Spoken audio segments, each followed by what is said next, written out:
Ca. Seriously, Sarah, this kitchen renovation is incredible. I've been admiring your countertop all night. It has to be imported marble, right? I'll let you in on a little secret. It's concrete. Get out. Concrete? It's so polished and beautiful. I know. We got it from Darren at Alberta Custom Concrete. He said, why cover up your home's best feature? Wait, don't tell me this heated floor is concrete too. It looks like a single piece of polished stone. You got it. No grout lines, and it's practically indestructible. They call it a forever floor. Stop hiding your home's potential under laminate and tile. At Alberta Custom Concrete, we transform ordinary concrete into extraordinary art. From stunning marble-like floors to sleek countertops, dramatic feature walls, we don't pour it, we perfect it. See the wow factor for yourself in the gallery and get your free no-obligation estimate today at albertacustomconcrete.com. A criminal charge can make you feel like your world is closing in. Suddenly it feels like no one is listening and everyone is looking. I'm Shannon Gunn Emery. At Gun Law Group, our most important job is to ensure your side of the story is heard. We understand what's at stake, your freedom, your reputation, your future. We are relentless in defending our clients against any charge, big or small. Visit gunlawgroup.ca for a powerful advocate in your corner. That's gunnlawgroup.ca. Sports 1440 in West Edmonton Mall and Wetaskiwin. CKJR is a Stingray radio station. Download the free radio player app and listen wherever you go.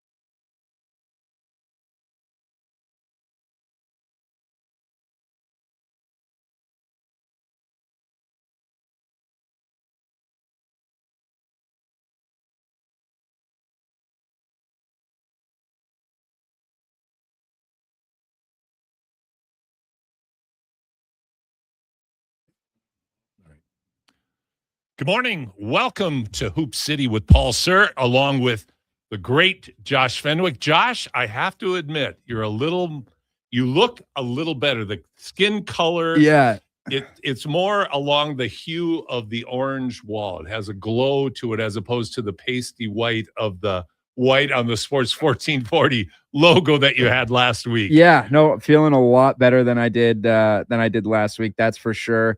Also, a good thing to help bring color back in was that last 5 or so minutes of the Triple S coming in here with my hot basketball take. Well, I thought I needed to go get a blood pressure machine. We needed to take it. A young guy like you shouldn't get your blood pressure up like that. I probably shouldn't, but I did regardless. So, here we are. Happy to be here. Always happy to see you, Paul. So I'm ready to get going and see what's on the docket for today. And we have a heck of a docket. Sitting in the studio with us, Jeremy Pastorero. And Jeremy, I've wanted to have you on for a long, long time. Jeremy and I go way, way back. Jeremy, you're the same age as my oldest son, Steve, I believe. And Jeremy played Community League. And I remember Jeremy from Aldergrove Community League. And what stood out to me, Jeremy, back then, and I think it's carried through in your basketball career, is I just saw a kid that was really tough and really competed. Because our Otwell team in Community League standards was very good. And you guys at Aldergrove just came out and got after it. And I just remember after the game saying, who's that kid? Because he didn't back down from anybody. Yeah, that was a long time ago, but I do remember that. Those days were a lot of fun, and for sure, definitely prided myself on working hard in the defensive end. That Aldergrove group, they was an awesome group, coached by my dad, and we maybe weren't as experienced, but we kind of looked up to that Altwell team who probably had more experience than us, and it was a lot of fun playing them. Well, and I'm so glad that you mentioned your father, because I was going to mention him as well. Jeremy and his father have been instrumental in the development of basketball in the community at so many different levels.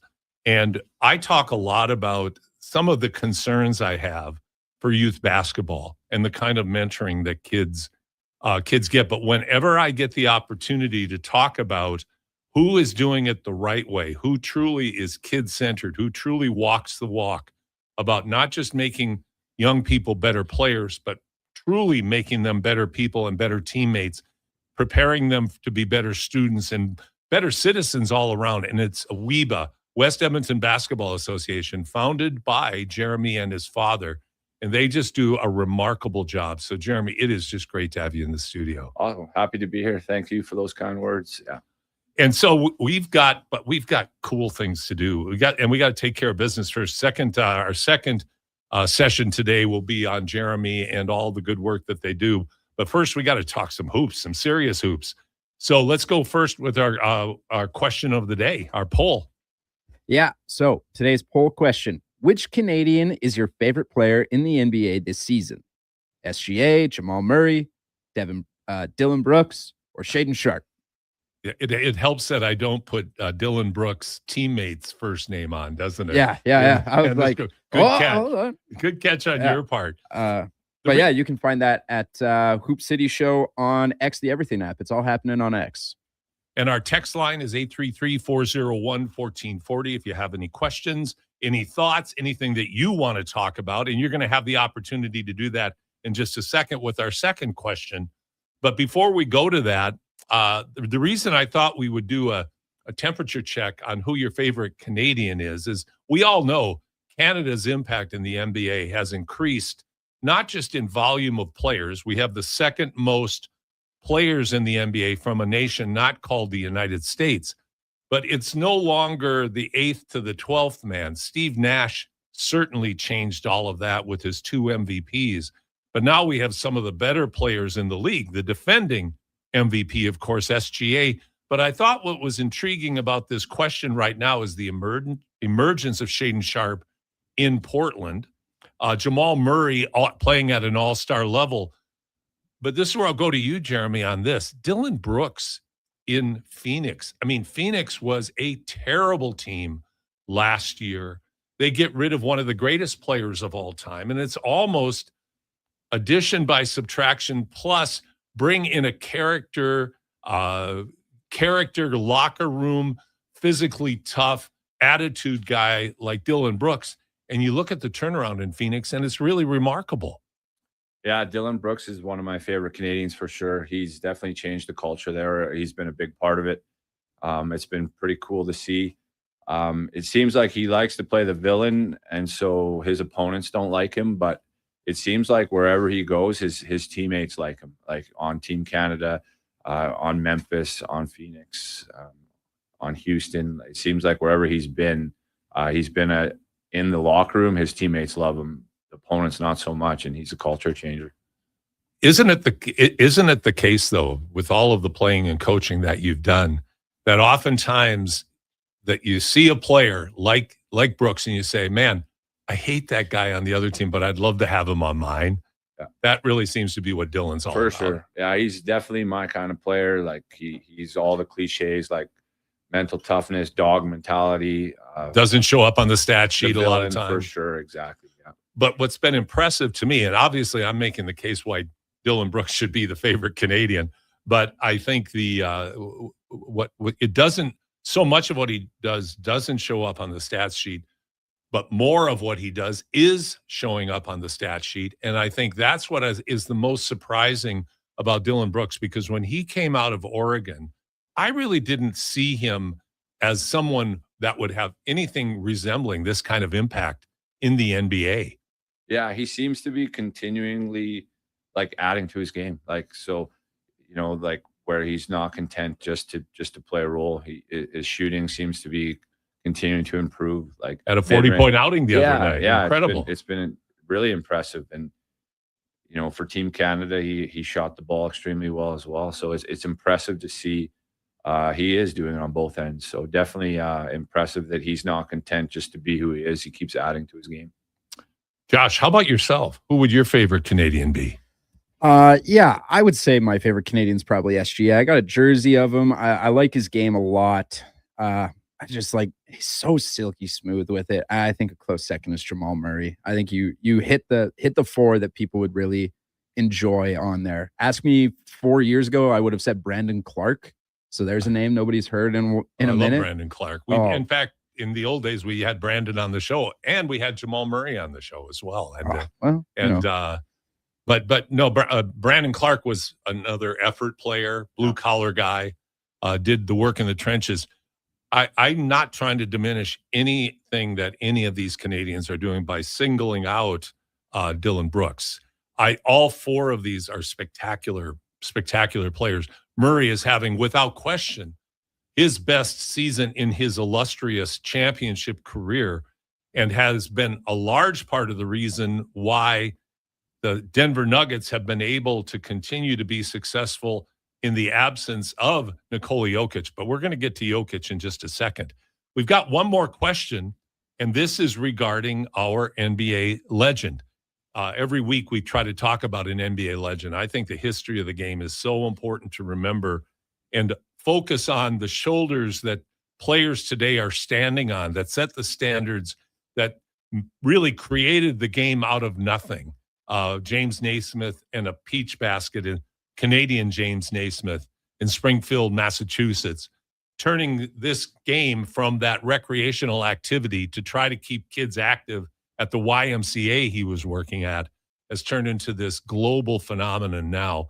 So we'll talk about that. So what I'm going to ask you to do, if you have an NBA legend, and by legend, I mean it can't be playing right now, although we did make an exception last week with Steph Curry, but we want a player not playing in the present era right now. 833-401-1440. Send us your choice, and we will pick one. And whoever we pick, we got to get your name and address. And by the way, Josh, I've got to get last week's gentleman too. I forgot to ask about that. Yeah, absolutely. I'll make sure I get that to you. Okay. And then, but we want to get your name and address, and we'll mail out a t-shirt. We'll just need your size as well. Hoop City t-shirt, great logo, great shirts. So who is the NBA legend that you want to talk about? All right, let's go to 3+1. John, start absolutely. us off. We just got a text in here about Canadian players. Sure. It says, no love for Alexander Walker. Love how he's been playing in Atlanta. He will be a key part of the team moving forward. From Kale. Kale, you make a great point. Alexander Walker has had a phenomenal season, his best season so far in his career in the NBA. I, being a Minnesota Timberwolves fan, loathe the idea that they let Alexander Walker go. They really miss his contribution this year, and he's been great for Atlanta. The problem was we have too many good Canadians. So in no way is there no love for Alexander Walker. It's just, it was a tough choice, and he was definitely one of the finalists. All right, let's go. 3+1. Uno. The Cooper and Khan duking it out just a couple nights ago, combining for the third most points in rookies going up against each other, I believe. Well, and Jeremy, you can see how clever we are here, like duking it out here. Cooper and Khan, Cooper Flag, of course, and Khan Kneppel from Charlotte. Khan, I think it's fair to say, has exceeded all expectations this year as a rookie.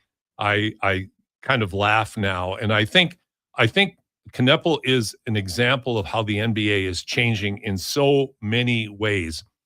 And later on in the show, when Ben Golliver is on, Ben and I go into the weeds on everything. But one of the things we're going to talk a lot about is Khan Kneppel against Cooper Flag. But Kneppel, everybody was asking the question, is he athletic enough? Is he tall enough? Yeah, he's just fine. And the other night, for him to go off for 34 as a rookie, Flag to go off for 49. Remarkable shooting night. But I think the thing with both Flag and Kneppel is the way they get their points, the versatility that they possess in their game, how advanced they are, and how they're able to score the basketball, whether it's shooting the three, getting to the rim, working out a transition. And we're not going to go any further with that because, like I said, Ben and I really go into detail about Khan and Cooper, but I thought the duking it out was too good to pass up. So very clever. You're a clever gent. Yes. Number 2, our super Serbs, the double jokers, Novak Djokovic in tennis, and our very own Nikola Jokic coming back last night. And I'm a big tennis fan. I've been to the U.S. Open a couple of times, and Indian Wells, the Canadian Open. I play tennis slowly and poorly, but I love the game. I absolutely love the game. And Djokovic's performance against Jakob Sinner, who has dominated him the last 5 times, was incredible. Jokic is 38. Djokovic is 38. Unbelievable performance against a guy who still was playing at a very high level. But then Jokic's return. So the double joker, again, I couldn't pass that up either, because both go by that nickname. But Jokic comes back, only has 31 and 12, 5 assists. So he had a subpar night, Jeremy. But I'm actually going to do a podcast on this. But what is it about Serbian athletes that makes them so special? It's a country of 10 million people. Those of us who are familiar with European history know the kind of trouble that nation has had to endure to emerge. But their competitiveness, 3x3, they're the world champions on the men's side. Unbelievable players. But what is it about the Serbian mentality, in your experience, Jeremy, that delineates them to be so successful from such a small country? Yeah, I don't know. That's a tough question, because I've never been to Serbia. I don't know their culture very well. But even like some of the Serbian players I've coached at St. Francis Xavier, it's definitely cultural. Filip Desenovic is one of my favorite players that I've ever coached, and I feel like his mental toughness and will to win is just elite. And I think part of it is like having that chip on their shoulder, like small country. Their nationalism seems to be extremely strong. Like when you see professional Serbian games and the passion in the crowds, I think their pride for where they're from and to represent their country is great. When they're on the international stage performing, they're playing for their country and for their professional teams. Very much so. And I think when you talk about mental toughness, I remember the stories about the Paris Olympics and the preparation for the Paris Olympics by the Serbs. You get Jokic back, who was the MVP in the NBA. The way I understood it was no social media was allowed in the gym. They were there for a month. So Jokic comes back from the NBA and goes and trains for a month with his teammates to go get ready for the Olympics. They should have beaten the United States. They had the United States beaten. But I think with the toughness, the mental toughness, the pride, the edge, but I think I really do believe, and a lot of this is based on how much I've watched the Serbian team. There's a team called UB, who won our 3x3 event at West Edmonton Mall. And actually I think they're a 3-time consecutive champion at our 3x3 event here in Edmonton. It's the relentless, ruthless competitiveness and the drive to win. I think they do a better job than any other nation at blocking out the noise and staying focused on the mission. And their relentless pursuit of victory and doing what it takes as a team to accomplish that mission is really impressive to watch. So I'm going to invite a couple of Serb players in and some other people that have played against and with a lot of Serbian players, because I think that, along with the Raymond and Southern Alberta phenomenon, they're really special. I'd love to find out what the formula is, and I'll bottle it and we'll all get rich. So, but Super Serbs are incredible. All right, guys, Raptors are 6-4 in their last 10. Now 6-5. They lost last night. Fourth in the East. Bobby Webster seems to be leaning towards staying the course. He's willing to at least talking, and the trade deadline's still a few days away. But the talk right now is, let's see what this team does. Masai Ujiri did the same thing. What do you think, Josh? Should they stay? Should they tweak? Or should they blow it up and go for Giannis? See, here's the thing. I really don't think they have to blow it up.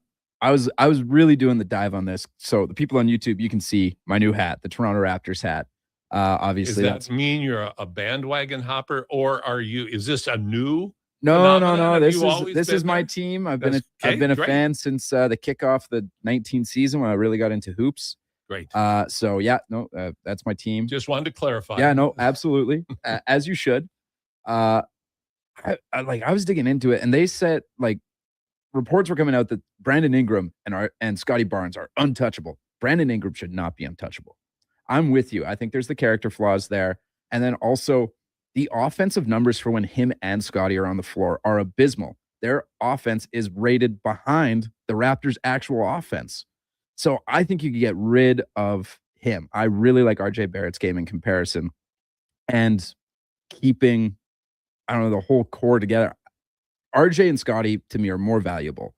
So I think if you send Brandon Ingram, Emmanuel Quickly, that makes the money work, and like 3 first-round picks, I really think that gets it done. That's an interesting take. You did do a good that's impressive. I did. That's a good deep I was dive. diving into the numbers Damn. and all this stuff, Young and that's guy, what makes sense to me. Young man, you are growing just before my eyes. Jeremy, how about yourself? Yeah, it's a tough call. I agree with the Ingram. You also would Does be, that mean you're not a huge fan? Yeah, I'm not or- a huge fan. I think he's done amazing with the Raptors, but like you could sell high. Like right Yes. now he's looking very good. I don't know if this will be long-term consistency from him, based on his full career. You only blow it up if you could get a superstar like Giannis. Yep. Otherwise, like if you're staying the course, there's a lot of talk about even these last 2 games. They're kind of losing the toughness battle against the Knicks in Orlando, and adding a big if Podol is out for a while. So maybe they can just like add something like an extra big, because they although Barnes and Ingram are quite big, they're lacking rim protection. Right. And they're just not able to bang on the inside. They Yeah. both struggle defending the post. Guy, I'd love to see them get, if they could combine Pirtle with someone else. Maybe I don't know about quickly, but if they could combine Pirtle and get Sabonis from Sacramento, he'd be my guy. Now he's in that phase of his career where we're seeing the injuries creep in, kind of like with Giannis. Yeah. Are these going to be longer term, ongoing, nagging injuries that keep thwarting and really reduce the number of games? But that kind of toughness that you're referring to really, really would help the Raptors. I agree. Tough call. If I could sell high, I think that's the perfect term. Sell high on Ingram. To your point too, Josh, I'd do the same. I just don't buy. I just am not 100% sold. I'm 50-50 on him. He's very good. He really is. I don't know that his character fits the Raptors, the kind of character the Raptors need to have to really take it to the next level. I hope he proves me wrong if he does stay. That's for sure. Now, we've got a new MVP list, don't we, Josh? Oh, we sure do. This is the new MVP list. The names included are Shai Gilgeous-Alexander, obviously, Luka, obviously, Wemby, very clearly should be on there, and then two names out of the East, Jaylen Brown and Cade Cunningham, and now Joker. He could still hit that 65-game threshold, so we got to welcome him back into it, because I would say he was leading before he went out. He certainly was. He and Shea seem to be neck and neck with a slight edge with most pundits for Jokic. And now that he's back, and if he can reach the ridiculous 65-game threshold, designed to keep people from sitting on the bench arbitrarily, but now punishing players like Jokic. But we'll see if he can continue his comeback. Came out great last night with 31 and 12. But SGA, I think, really, Jeremy, you have to put him at the top, even though the Thunder, since January 1st, have been very average for the Thunder, battling the injury bug. But that hasn't phased Gilgeous-Alexander. He has remained pretty consistent night in and night out. With the injuries, teams have been able to throw double teams at him and get the ball out of his hands faster and bother him more, because he doesn't have the weapons around him consistently that they've had, which is really surprising when you think of for the Thunder, because first 25 games, unbeatable, youth, health, all of those things seem to be going in their favor. But now with the Thunder stumbling a bit, do you think SGA is still the clear front runner, or is there somebody else you would inject and say, well, you got to give this guy a lot of thought? Yeah, I'm definitely SGA right now for MVP. His consistency is it's unbelievable. Like the 20-point streak that he's going on for, it's like insane. He's like 7 or 8 away from beating the all-time record of Wilt. Yeah. And he also defends, which I think is huge. Like some of those names on the defensive side are a liability, and SGA does both. And I think they're still the best record in the NBA right now. They are. So not only is he the best player on the best team, and then his shooting efficiency is pretty good as well. Like he's not a volume shooter, so he usually gets the scoring done on pretty efficient numbers, which is very impressive. Really is. And the beauty of his mid-range game, which has, I think, it's not at the level of Steph Curry with his three-point shooting in terms of impact on the game. I think it's more of a nuanced, subtle effect that more and more teams and more players are valuing the mid-range shot, where that really disappeared when all the analytics nerds said it's got to be threes or layups. And he has demonstrated, along with Kawhi Leonard and some other players, but particularly Shea at the top and Kawhi, that the mid-range game is an invaluable part of an overall arsenal. And you see it in Khan and you see it in Cooper as well now, that the mid-range game is really important in what they do. Yeah, his mid-range definitely is probably one of the best in the world, if not the best. If not the best, yes. I'm a 3-and-D guy, but mid-range is definitely still important. And I think the biggest thing for mid-range is just not many people are good at it. And so right. It's when you have a guy like SGA who's elite at it, it definitely adds that dynamic to your team. And makes the three and the layup a lot more possible, both for yourself, but also for your teammates. If people are worried about what you can do in the middle. We're going to take a break. And when we come back, we're going to talk to Jeremy about his efforts on the west side of Edmonton and all about his commitment to basketball. And I'm really, really excited about the next segment. So I'm excited that you're here with us this morning, joining us here on Hoop City with Paul Sir on your sports leader, Sports 1440. What keeps Alberta business moving? It's pallets, whether you're shipping, manufacturing, or looking for in-house storage solutions. Hi, it's Andrew with the Pallet Recycler here in Edmonton, and we've been providing reliable, affordable, recycled, and custom pallets for local businesses for the past 30 years. Contact the Pallet Recycler at 825-474-1981 to find out why recycled pallets are the most cost-effective way to move and store your product. Learn about our recycling program as well at thepalletrecycler.ca.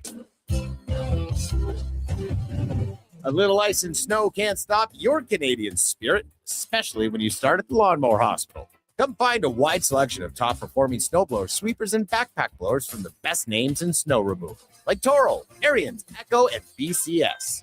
Don't forget to pick up pet-safe, plant-safe ice melt, along with Aspen Fuel to keep you clearing. The Lawnmower Hospital. Visit lawnmowerhosp.com. The Lawnmower Hospital.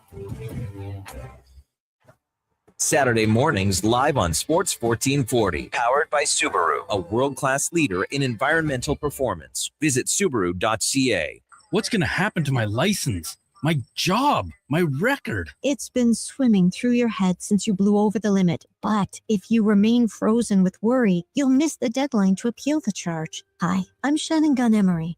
The Gun Law Group team is here to build a strong defense, but you must act now. The fight isn't over, even if you think it is. Before your time runs out, let us help you protect your future. Visit gunlawgroup.ca to get started. That's GUNNlawgroup.ca.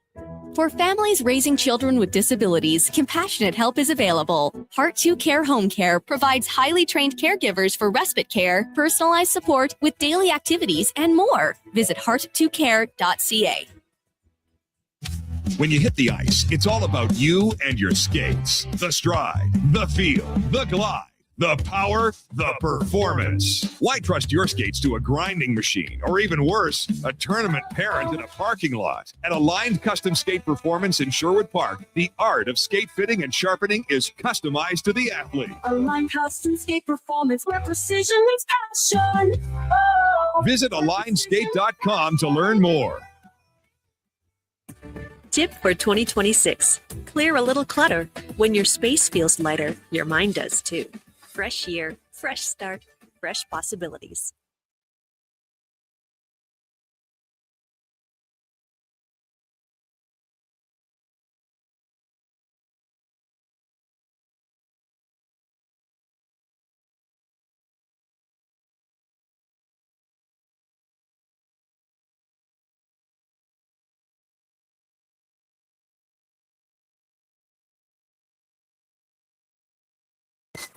This is Hoop City with Paul Sir on Sports 1440. They do have a timeout. Decide not to use it. Curry, way downtown. Bang! Bang! What a shot from Curry! We did it! Here's your host, Paul Sir. Welcome back.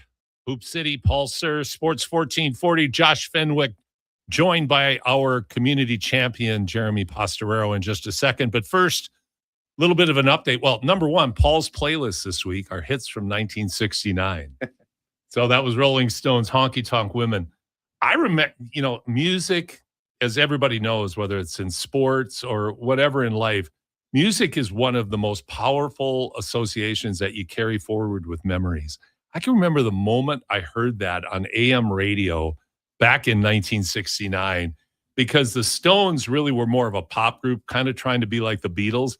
This was really the song that kicked them off as the Bad Boys. And they were kind of trending that way, but this was like full-fledged. And I'm going to post Paul's playlist at the top of the hour as well, with the top 100 hits from 1969. Local update. University of Alberta went down to the University of Calgary yesterday. Both the men and the women lost. Now, on the guys' side, the University of Calgary has not been that good this year, but they're getting healthier. And so Jeff Pippis and his Bears took a bit of a beating last night.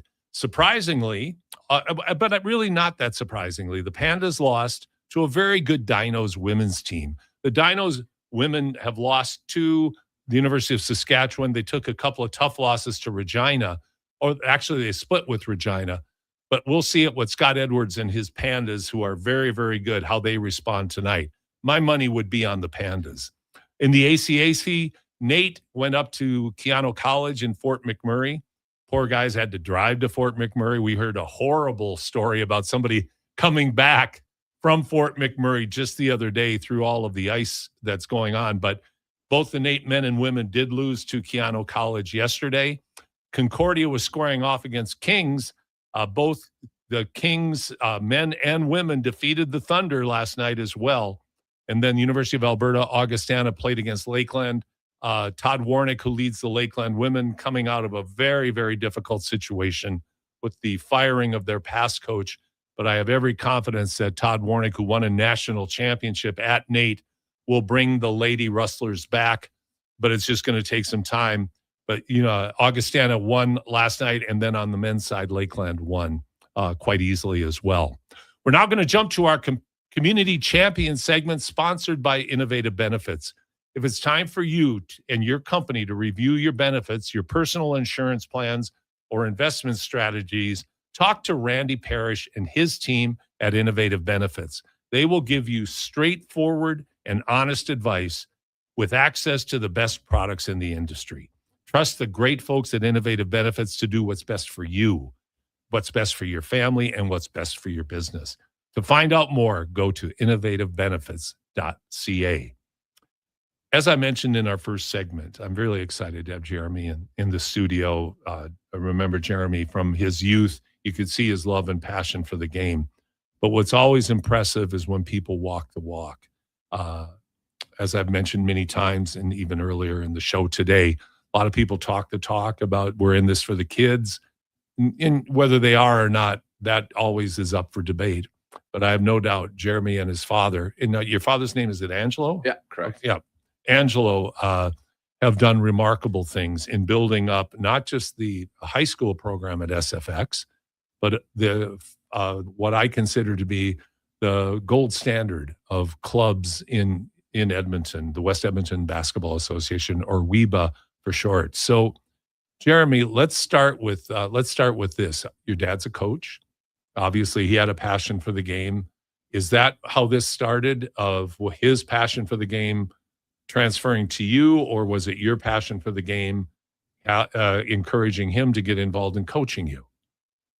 Yeah, I think he loved sports he loved sport in general, and so just he passed that love for sport on to me. And then when I started playing sports when I was young, he jumped in to help as a coach. He wasn't like a professional coach or anything, just a parent helping out, and yeah, and then helped me through my youth sport career. And then when I finished high school, I decided to get into education, which leads to coaching and when you're a physical educator. And I started coaching right when I was 18 years old, assisting at FX. And my love for the game and coaching just grew. And then I've had a lot of good mentors over the years.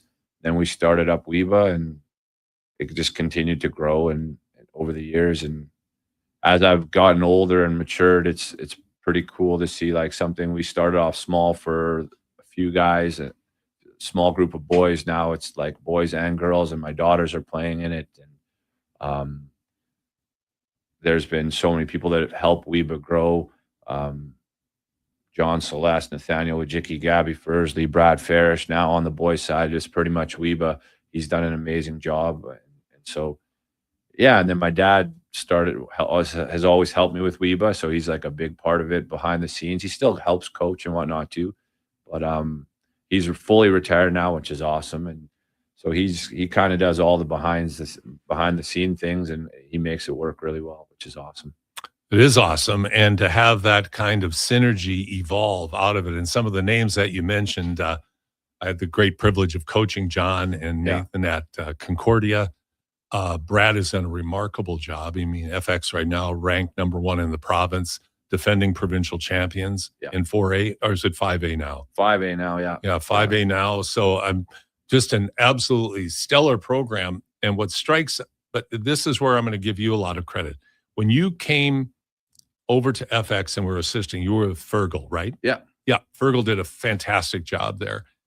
When you came in, what I noticed right away was, again, a team always is a reflection of their coach, was the Pastorero toughness really became a very significant part of the way that that SFX played.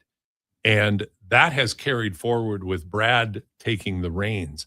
But to bring these young men, and Gabby, I forgot to mention Gabby, of course, to bring these fine young men, in this case, into your program as leaders, as mentors, guiding the development of people with their intent, that really comes through, I think, at the school level, but also through WEBA as well, that I think you have remained true to your commitment that this is for the full person development of the boys and girls who go through the WEBA programming.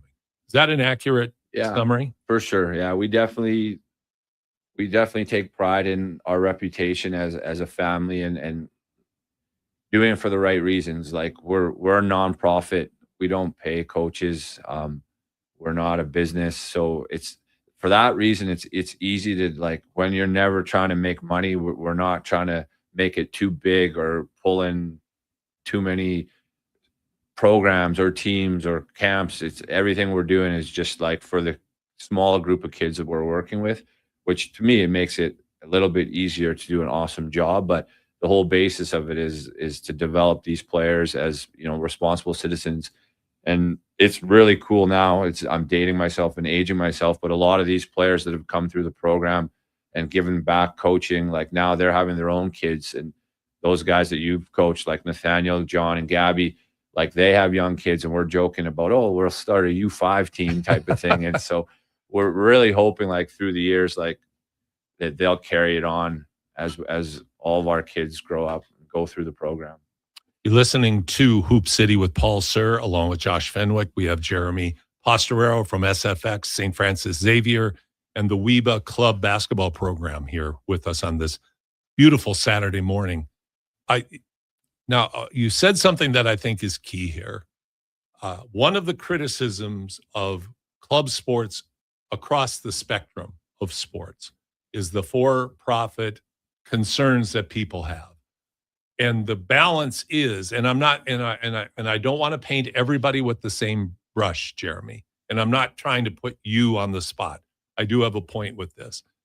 The for-profit brush, sometimes the painting looks like, well, they say they're doing it for the kids, but actually they're doing it for their business. And the kids are their commodity to get to their bottom line. But what you have done, and that's not a value judgment on my part, but what you have done is you have kept your focus narrow, as you said, in that you haven't tried to get too big. And one of the key aspects is you also haven't tried to get too expensive. You retain affordability as a key cornerstone of what you do with Weba, don't you? For sure. Yeah, we definitely, again, my dad, Angelo, has a lot to do with that in regards to fundraising and the casinos and that type of work. But we've always, it's just money in, money out. So we don't there's no we don't charge extra to pay anyone. So it makes it easy for us to keep our fees down. Again, some of our teams are becoming stronger teams, so they're traveling more, which obviously when they're traveling, the expenses do become more. Of course. So that's the real reality of it. But for sure.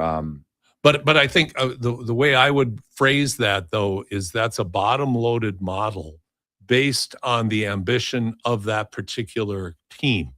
Like you said, if you have a stronger team, and obviously the desire is for them to play more in a broader range of events, then there are costs associated with it. For sure. As opposed to the top-loaded model where you pay X amount and you're supposed to get this, this, and this. But oftentimes transparency is a problem, and where it sounds like your model is very transparent.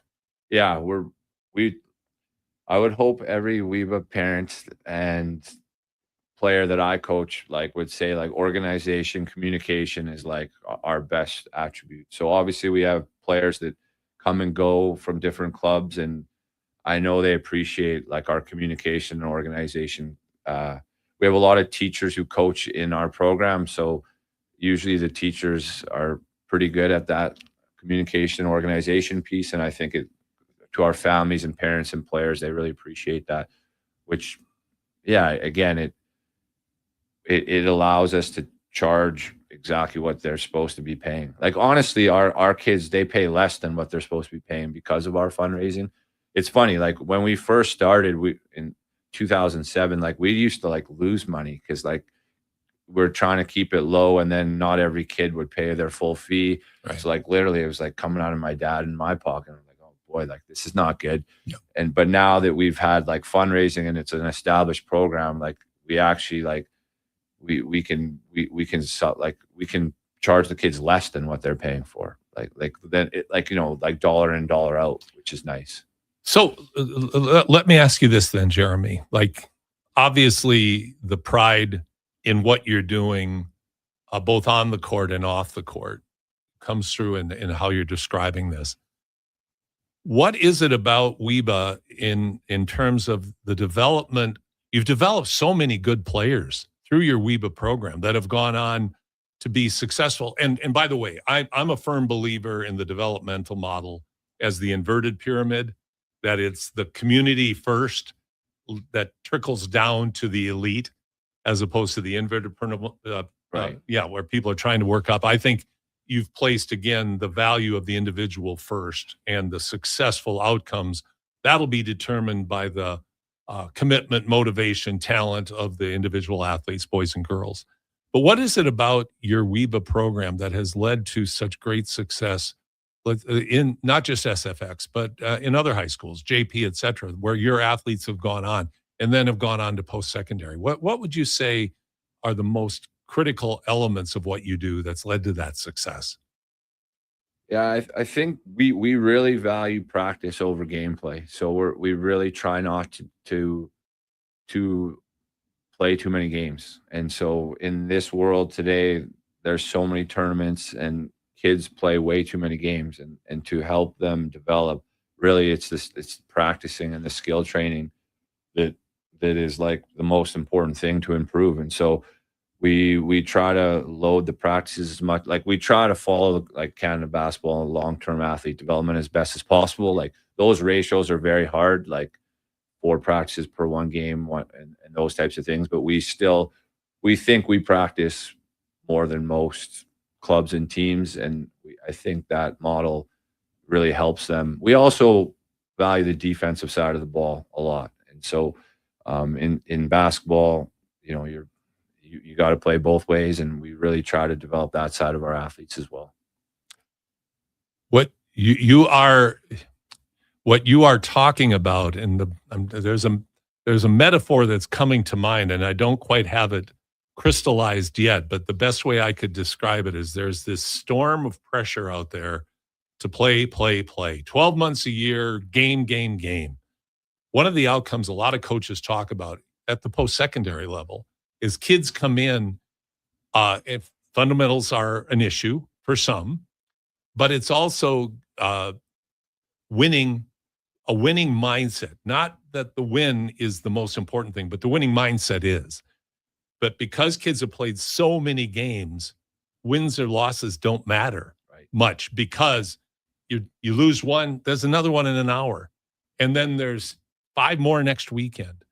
And the European model, and one of the reasons you have, like at the top of the food chain in the NBA, so many good European and foreign players, is because they play fewer games and emphasize more practice, particularly at the youth levels up through 16 to 18 years of age.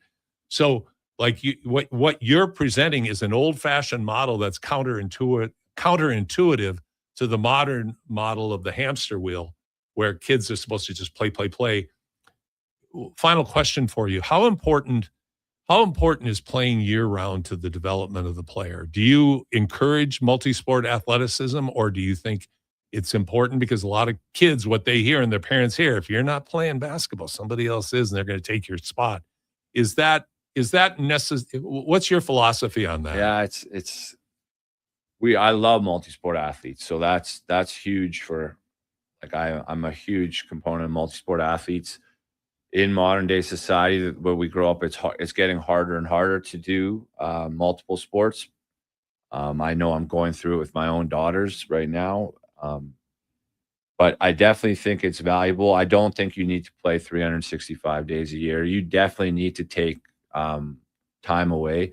We try to build our programs, like August is a big month off. We always, like at the end of high school leading into club, like we really try not to play any tournaments early in April. So they get, half of March and most of April off. A lot of teams jump in right into early April tournaments, and we like to give them some time off, and then also have a month of like practices before we get into competition. So I definitely think time away from the sport, like sport burnout, is real, I think. And when kids are playing too many games 365 days a year, you'll burn them out. Well, and not only that, I totally agree with you. You burn them out on that sport. But I have seen and still see so many young players, junior high and high school, that are playing multiple sports at the same time, and for multiple teams in the same sport at the same time. And burnout's very real. But in our discussion, I just talked with Ben Golliver from the Washington Post yesterday. And Ben and I go into great depth today on the injury issue in the NBA. And one of the key factors is exactly what you're describing right there. It's overuse at younger ages, leading to physical breakdowns as they get older. So finding a time just to be a kid isn't a bad thing. Taking time away isn't a bad thing. Doing something different isn't a bad thing. And I think so much of the sports mindset perpetrated by a lot of people is the fear factor. If I'm not doing it now, not doing it always, somebody else is going to take my place. For sure. Yeah. And I think social media, unfortunately, has that negative effect, because gasoline on the fire. FOMO, fear of missing out. You know, Yes. you're taking a weekend off and you're seeing, oh, these players or these teams are in this tournament and whatnot. And so Brad Farish, the director of, the president of WEBA and the head coach at FX, he's very like his mindset. He's so consistent with like his discipline to not overwork players and to value practice over games and time off, which I think has given him a lot of success. It's impressive because a lot of people, they'll say the right thing, but it's hard to actually be disciplined enough to do it. It's very different to talk the talk and walk the walk. Jeremy Pastorero, I'm so thrilled that you were able to be here today. Thank you. You've been just a fantastic guest. Appreciate the insights. Appreciate all that you do, all that your father all that your father has done, and the sacrifice I know that the Pastorero family has made for the sport of basketball, and our community is better and stronger for it. So thank you. And tell Brad we're going to get him on too. Sounds good. Okay. Yeah. Jeremy Thanks, Paul. Pastorero. Likewise. Jeremy Pastorero joining us here. We're going to take a break. We'll have a couple of minutes before we go into our deep dive. You're listening to your sports leader, Sports 1440. This is the Hoop City with Paul Sir. Edmonton's only 24-hour-a-day sports radio station can be heard anytime, anywhere. Sports 1440 is streaming on your phone, your tablet, your computer. Download an app today and listen to Sports 1440.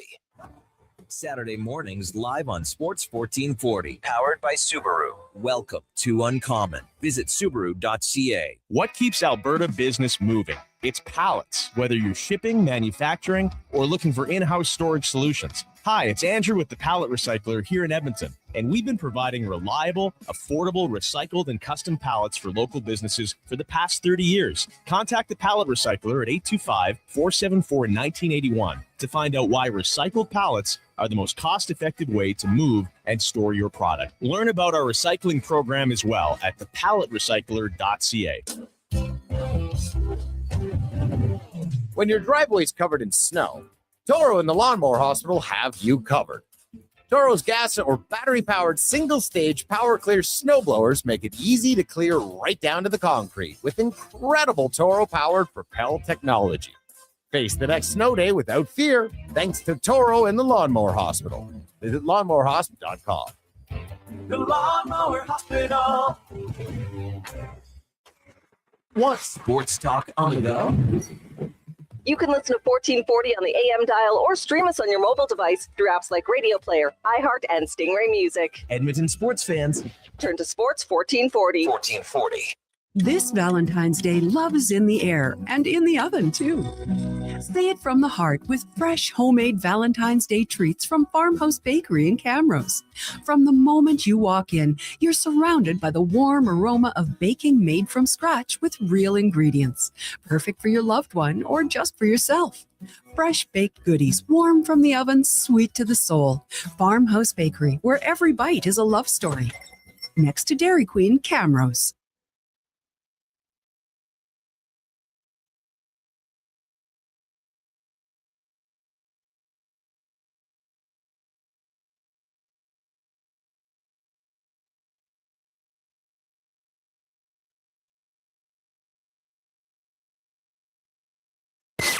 This is Hoop City with Paul Sir on Sports 1440. They do have a timeout. Decide not to use it. Curry, way downtown. Bang! Bang! Oh, what a shot from Curry. We did it. Here's your host, Paul Sir.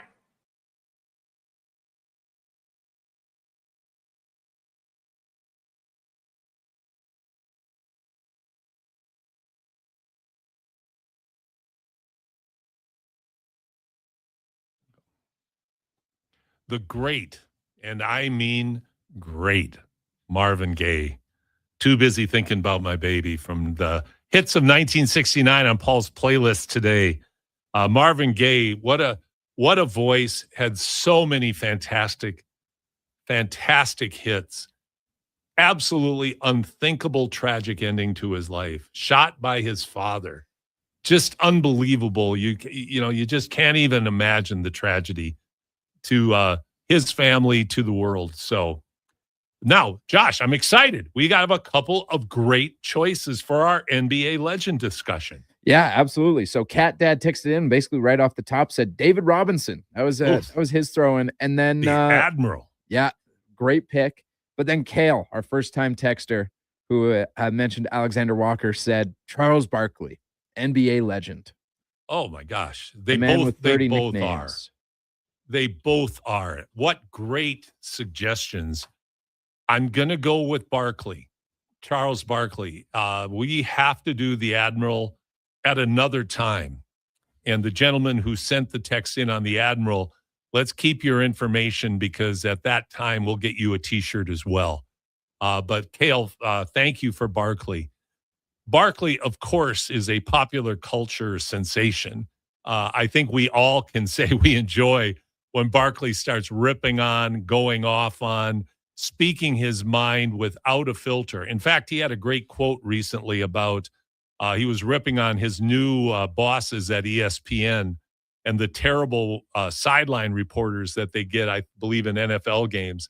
And somebody said, well, do you think they're going to fire you? And he goes, I hope they do. They have to pay me for 7 more years. So, I mean, the guy just has no fear. Barkley was an unbelievable basketball player. Depending on who you talk to, but the people I've never met Charles, but the people I know that have say he's closer to 6'3" or 6'4" than 6'6".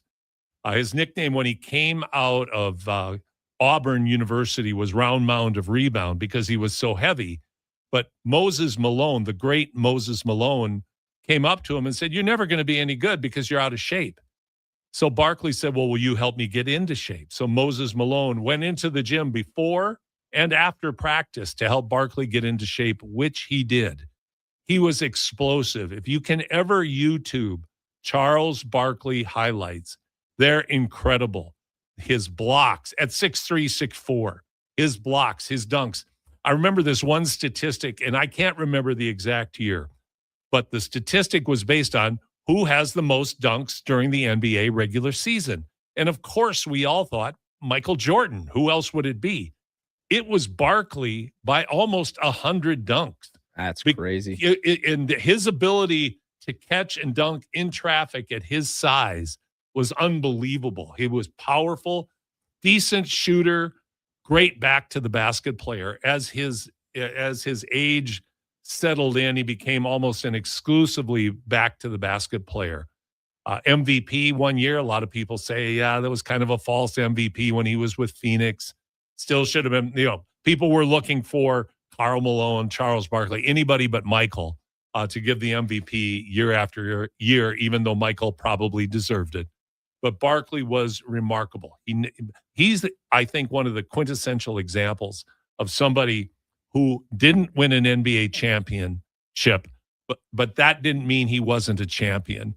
Every team he was on, he made a lot better, a lot more effective. It wasn't somebody out there looking for his numbers. He was a team player, phenomenal rebounder, phenomenal scorer, inside, outside, shot blocker, could run the court. His explosiveness, he would get rebounds, push it out in front, go down and dunk on people. And really and truly, do yourself a favor. YouTube, Google, go find Charles Barkley highlights. You will love them. And the way he has transitioned into not just a great NBA analyst, but I think a social commentator as well. Because one thing I always have admired about Charles Barkley is he's never had this illusion about who he is or who pro athletes are other than flawed human beings. He cautions people on making NBA or pro athletes as your kids' role models because you don't know who they really are. All you can model is that one very, very important dimension of what you see on the court. But in terms of how they are off the court, you don't know that person. Become your own person. Ground yourself in solid values. Ground yourself as a solid student and citizen. But don't imitate or mimic some of the negative behavior that oftentimes pro athletes act out. I just think Charles Barkley is great for the game. The thought of TNT not being on anymore, and even though I agree with Charles, ESPN isn't TNT in terms of what they offer. But to have Barkley and his crew with Kenny Smith and Shaq and Ernie, just having them around and the ability to see them is something really special. So thank you for that. We'll get your contact information. We need to get your size for our Hoop City t-shirt that we're going to be sending out to you next week. We'll take a break right now. When we come back, we're going to do the deep dive with Ben Golliver. Ben and I had a chance to sit down and talk at length yesterday. We're going to go into the weeds about a lot of stuff happening in the NBA. You're really going to like it. Ben, nobody does it better than Ben. You're listening to Hoop City with Paul Sir, great Josh Fenwick, here on your sports leader, Sports 1440. Own and run a small business? Innovative Benefits provides private health service plan setup, as well as administration services for businesses like yours. But the best part is, Innovative Benefits offers benefit plans that cost less than the industry average, 20 to 40% less. And they provide 100% coverage with no insurance company rules, administration, or interference. So if you have medical, dental, or healthcare expenses, their plans will always increase your cash flow. Visit innovativebenefits.ca for more. Saturday mornings live on Sports 1440, powered by Subaru, a top safety pick for unmatched peace of mind. Visit Subaru.ca. Seriously, Sarah, this kitchen renovation is incredible. I've been admiring your countertop all night. It has to be imported marble, right? I'll let you in on a little secret. It's concrete. Get out. Concrete? It's so polished and beautiful.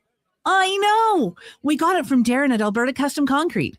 He said, why cover up your home's best feature? Wait, don't tell me this heated floor is concrete too. It looks like a single piece of polished stone. You got it. No grout lines, and it's practically indestructible. They call it a forever floor. Stop hiding your home's potential under laminate and tile. At Alberta Custom Concrete, we transform ordinary concrete into extraordinary art. From stunning marble-like floors to sleek countertops, dramatic feature walls, we don't pour it, we perfect it. See the wow factor for yourself in the gallery and get your free no-obligation estimate today at albertacustomconcrete.com. What keeps Alberta business moving? It's pallets, whether you're shipping, manufacturing, or looking for in-house storage solutions. Hi, it's Andrew with the Pallet Recycler here in Edmonton, and we've been providing reliable, affordable, recycled, and custom pallets for local businesses for the past 30 years. Contact the Pallet Recycler at 825-474-1981 to find out why recycled pallets are the most cost-effective way to move and store your product. Learn about our recycling program as well at thepalletrecycler.ca. Sports 1440 in West Edmonton Mall and Wetaskiwin. CKJR is a Stingray radio station. Download the free radio player app and listen wherever you go.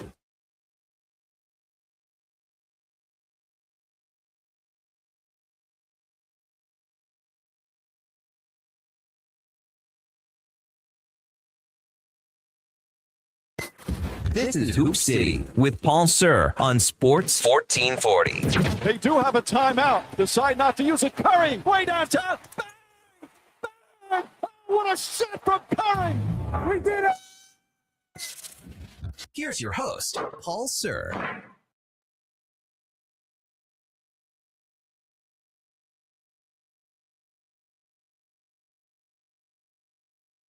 Welcome back to Hoop City with Paul Sir. I am pleased to bring back into our discussions the great Ben Golliver from the Washington Post. Ben, thanks so much for making time.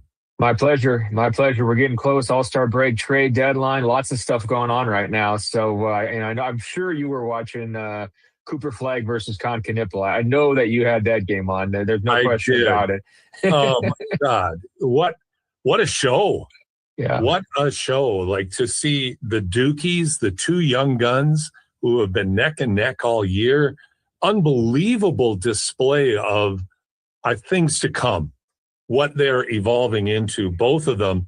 And, you know, I think when people read the headlines this morning, if anybody checked the score, the box score first, the visiting team comes up first, they go, wow, Knipple must have worked over Cooper last night, 34. And then if you look at, then you go, 49. Where the heck did that come from?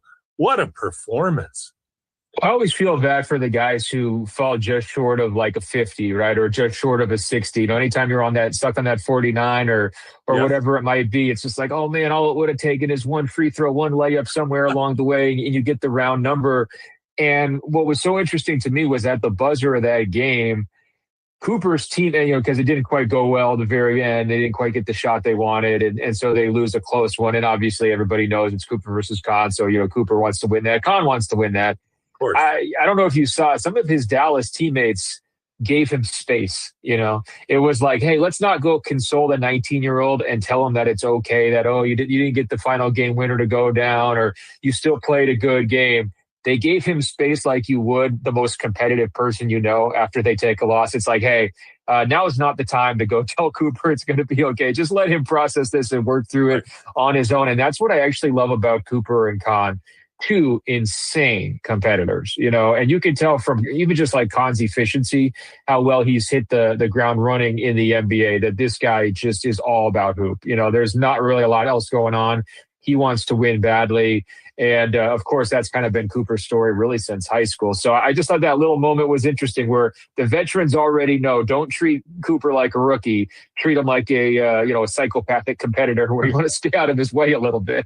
He's not your average 19-year-old. That is for sure. But going to, like you said, Kahn's efficiencies, the level of play these two young guys have in their game in the league, where you're dealing with the best of the best, and the emergence that has happened so quickly. What I'm seeing more and more, and this is from watching a lot of NCAA basketball along with the NBA, a lot of young players, the advancements now among young players in their, not just their skill level, but their interpretation level, the very best of the best. I look at Boozer playing for Duke, and people say, he's not athletic enough. They were saying the same thing about Kahn.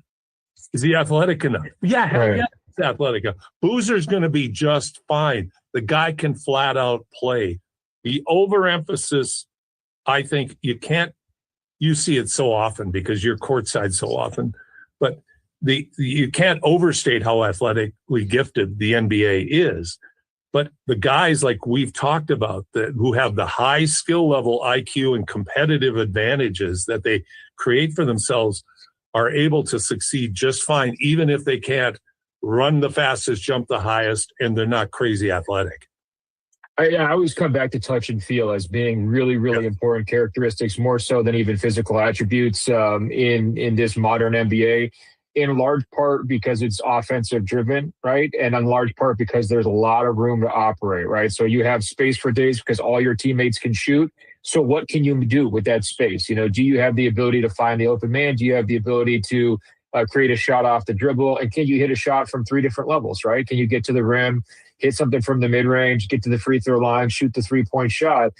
Cam Boozer, I got a chance to interview him his senior year of high school. And actually, I talked to his dad, too, and it was really fun because you remember Carlos Boozer. He was the classic prototypical bruising power forward. Absolutely. You're going to be in an ice bath after you play this guy. He's going to give you 20-10, but it's not necessarily going to be pretty. And he's hardly ever going to take three-point shots. And what Carlos told me, well, first of all, he was a very proud dad. And I think that he was glad that the Suns chose Duke because for a while there, they didn't want to do it. It was the classic, we want to go anywhere but where dad went, right? Absolutely. So he was really glad that they came back into the fold. But he was also just saying, I'm so jealous of the stuff that Cam can do. He's like, there's so many things on the basketball court that his son, who is built with very similar dimensions as Carlos, but just plays a completely different modern game, right? The passing ability jumps out to me with Cam Boozer. Obviously, the scoring and the motor, he's always going to get you 10 rebounds. Like that's just, default. Right. You're going to get that. But then also the versatility and the fluidity. And I think that's why he's going to be, okay in the end. Like maybe he doesn't have the super leaping shot block stuff, right? But he can move around the court. He can step out and defend multiple positions. He can punish switches, right? If you get him on a smaller guy, he's going to take that guy into the paint. And then he can step out and shoot a three if you're trying to drop off of him, right? So that's a lot of characteristics we want from big guys. And so I'm a Boozer believer, no question about it. And his mental makeup is really what Coach Shire talked to me about. In my story that I wrote before the season, it was this idea of like, well, how do you have a revenge mission if all of the guys who lost in heartbreaking fashion in the Final Four are gone, right? Cooper's gone, Kahn's gone, Malawak is gone. And so it's like, Duke, you're always going to reload with 5-star athletes. But if you're John Shire, how do you tell these guys, we just had one of the worst losses in the Final Four has ever seen. We were heavily favored to win it last year. And even before, in the days after that loss, I should say, Cam Boozer was already telling me, I just coincidentally interviewed him at that point. He was already telling me, we got to get this one back next year. We got to do this right. He's like, I know that's going to burn Coach Shire because he had been recruited heavily by Coach Shire. He's like, we got to kind of make this thing right. And so that's the competitiveness you want. You want the guy with the, the composure and the understanding. I look at like AJ DeBonsa recently was talking about the rivalry between Utah and BYU. And he was like, well, I'm from Massachusetts. I don't know much about the rivalry, but I'm glad to go out there and play well because everybody was so excited about it. Just a different approach, and I'm not saying one's better than the other, but the way Cam is just kind of so locked in, all basketball, super professional, polished. I would have a really hard time passing on him if I had a top pick in the draft. I would too, and for all the reasons that you just described, because I watched DeBonsa play. Watched the game the other night against Arizona, where he didn't have what you would say is an outstanding game for him. He was still effective at times, and you can see the talent. But I agree with when I watch Boozer play. There's that next level of burn, where if you're going to bump him, he's going to bump you harder. If you're going to, he will counter everything that you throw at him with increased effort. And you saw that last night, certainly with Kahn and with Cooper and what they were doing and what they were, the way they were going at each other, the way that the teams were going at it. High level of competition. And I just think that intangible goes so far when you couple it with the strengths that a Boozer brings. So I'm with you. Like I'd have a hard time looking at Boozer and saying, he's not my guy.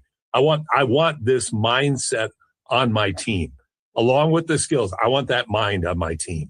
Well, and also keep in mind, he won 4 straight high school state tournaments in Florida. Florida is not. This is Alaska, where his dad played. Right, or I like to say it's not Oregon, where Peyton Pritchard, pretty much did the same thing in Oregon 8. It's a little bit of a different standard down there in Florida. So that to me is impressive. But also, he stayed at the same high school for 4 years. That's a level of stability you don't always see. And so I just think he's a really known quantity, a very high floor player. Maybe the ceiling isn't quite as high as some others, but I think the ceiling's pretty high too. I felt the same way about Cooper. It's just sort of like some of these guys, you can't miss. I mean, and there was some doubts about, I think, Boozer coming in as a freshman. People were questioning, how is he going to make the transition? It's like, pretty good. Didn't he have like 40-20 in one of his first games before the season? I think he's done just fine. Yeah. What these guys are ready, the level, Ben, that these guys are ready to compete at's incredible. Cooper just turning 19. He's just fine in the NBA. There's nothing about the NBA. Once in a while, you see some rookiness, if that's even a word, in how he plays. And once in a while, he looks like a 19-year-old kid. Very seldom. And then, we're getting more and more of what Cooper Flagg's going to become. Well, I think that, he had basketball parents who got him into it early. He was always playing up. I mean, he was playing against the best competition. He had the USA basketball experience, which I think helped him play against pros when he's 17 and 18 years old. But going back to Boozer for a minute, because, his dad had a nice window into, high-level youth development, right? So Carlos Boozer makes tens of millions, if not hundreds of millions of dollars in the NBA, and he sees pretty early that his kids are going to be basketball players. And so by the time they were in middle school, they had basically, a personal trainer / development coach who had worked with NBA players, was working with Miami Heat players, who was already putting these guys through their paces, in addition to their AAU teams and their high school teams, right? Once they get to high school. So they're getting into diet. They're getting into strength training by the time they're in high school. They're at all these camps. They're playing for USA Basketball's youth team. I mean, there are so many ways for these guys to learn, not to mention dad can take them to the locker room and say, hey, here's LeBron, my former teammate, right? Or here's this guy. So it's, it's not a level playing field. It's one of those things where it's like, these guys have had every advantage. And I think, especially in Boozer's case, he's just taken full advantage of it. I don't think he wasted a single second of his youth development journey. Now, the question becomes as we go forward, because he's starting so early in terms of his development, he's playing so many minutes, is he going to last as long, right? Is he going to be able to play into his 30s, mid-30s, late 30s? Because we're seeing a lot of players right now, it feels like they kind of hit a wall with their career in their mid-20s, and they don't hit their prime in their late 20s like they used to. I'm talking about elite level prospects where, they've been, picked over, looked at since they were 12 years old. So that's kind of the real question for the next generation to me is longevity, right? It's not about can you hit the ground running, because these kids are hitting the ground running like crazy and making a big impact. It's all about can you sustain a 10 to 15-year career at that high of a level, given the way the NBA game is being played right now. Like we've touched on many times and is talked about so often is where are the injuries coming from? Why is it so prevalent right now? And right now, what strikes me, Ben, is it's still theoretical, and I don't think people have their heads around it yet. Like why this is happening so frequently and at such a severe level, where like these injuries are serious and they're legit, and these guys are finely tuned. The nutrition's looked after, the strength, the stretching. It's not like they're cutting corners. I think I heard Kenyon Martin the other day talking about what he did that the guys don't do today. I'm listening, this guy, that's just all BS. These guys are doing so much more than Kenyon ever did. Right. But I can't explain, people can't explain why the injuries, the soft tissue injuries are happening so frequently now. Oh, I mean, talking to the NBA doctors, they didn't have really clear theories necessarily when I did a story about this a month or two ago. But I think everyone agrees pace and space, yes, it leads to injuries. And the pace is just getting pushed like crazy. Yes. And so that's how you're going to get a calf strain, right? If you're running up and down and you're closing out on shooters and you're sprinting back in transition. And if you watch a game today versus a game even 10 years ago, and you just put them side by side, you're going to think today's game is on fast forward. It's just 100%. so fast and so athletic. And the NBA really weeded out all of the unathletic players over the last 10 years. It's very, very difficult if you're overweight in any way or you happen to be slow, from a foot speed standpoint, to keep up, and you're just going to get basically turned over and you're out. Your career is shorter than you would have thought it would have been. So I think that is really what I think is the biggest cause of it. I think the other thing that people are concerned about, though, is mileage before they come into the NBA, because I think you're seeing some international players are getting deeper into their careers, able to play at a very high MVP level without the same kind of breakdown type injuries as many of the high level American players. And the idea is, well, they're playing too many games in AAU year round. And when you start to think about the profit motive now with NIL, and you can sign deals in high school with agencies and everything, the pressure to just always be playing, to always show what you can do, to always be on social media with a new post and content and everything, it's just exhausting. And if you're starting that cycle on bodies that are 12, 13, 14 years old, maybe we shouldn't be surprised that they burn out when they're 26 years old, right? That seems almost logical. And, back in the days, does anybody even know who Michael Jordan is until he's hitting the jumper for North Carolina? I mean, I'm being a little facetious here, but he is not under the same kind of microscope. You're 100% right. Yeah. It's and a whole different deal. He's going to camps, I'm sure. But if you're just talking about like how many game hours is he playing when he's a teenager compared to this current generation, it's just completely different. And so that's why it's frustrating, because the idea of like, well, how do we stop the injuries? Well, you could try to slow the game down. You could try to make it harder to make 3-pointers, right? You could try to manipulate that, but you can't change capitalism. You can't change all these kids who are 12 years old who want to make it to the NBA and are willing to do just, darn near anything to get there, right? And so that's why I think a lot of people are throwing up their hands. And actually, I think a lot of people are putting their hands over their eyes, and they're just saying, oh, let's kind of just hope whoever's healthy gives us a good show. And if people get injured, well, they get injured, But I think, and I'm talking to Ben Golliver from the Washington Post here on the Deep Dive on Hoop City with Paul Sir. Ben, I think the hand over the eyes is the correct description. because it's like you're referring correctly to the 12-year-old kid who's going to get some NIL money now and is expected to perform now. It's those people pushing him who also have their hand in the pot that are a big source of this pressure-packed environment and all of this plethora of opportunities and high expectation events that are going year-round. What I see is the trickle-down effect, which I find fascinating because, being up here in Alberta, now Alberta in Canada right now has 15 players in Division I basketball on the guys' side and 12 on the girls' side. 10 years ago, we had like one here and there. Like, it has changed. And it's not, in my opinion, it's not so much that the kids are that much better now. It's just they're noticed that much earlier.